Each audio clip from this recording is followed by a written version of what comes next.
God's love isn't earned, it's given, even on your worst days. You may have failed, but grace never did. God saw your lowest moments and still chose you. Because grace doesn't wait for perfection.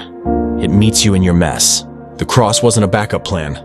It was the plan. Jesus didn't die for the version of you that gets it right. He died for the real you. Broken, flawed, and still worth dying for. That's the power of grace. It doesn't expose to shame. It exposes to heal. Your sin may remind you of who you were, but grace reminds you of who you are becoming. Mercy doesn't cancel truth. It redeems it. Every scar you hide is proof that grace has been at work. God's grace doesn't just forgive. It transforms. It takes ashes and turns them into beauty. It takes guilt and turns it into testimony. It takes distance and turns it into intimacy. You may have walked away, but grace still knows your name. You may feel disqualified, but grace re-enrolls you in purpose. You may think it's over, but grace says, it's just the beginning.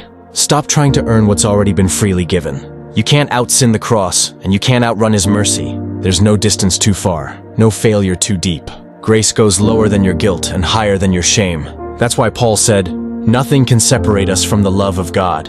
Not your past, not your pain, not your mistakes, because His grace covers it all. So stop replaying what God already forgave. Start walking in the freedom Jesus already paid for. You're not defined by what you did. You're defined by what He finished. Prayer. Lord, thank you for grace that reaches where I cannot. Teach me to walk in freedom and never forget your love that covers it all. Amen. If that's your prayer, drop an amen in the comments. This is Relationship Real Talk, where faith meets real life. Here, we speak truth, challenge the culture, and remind you that grace still wins.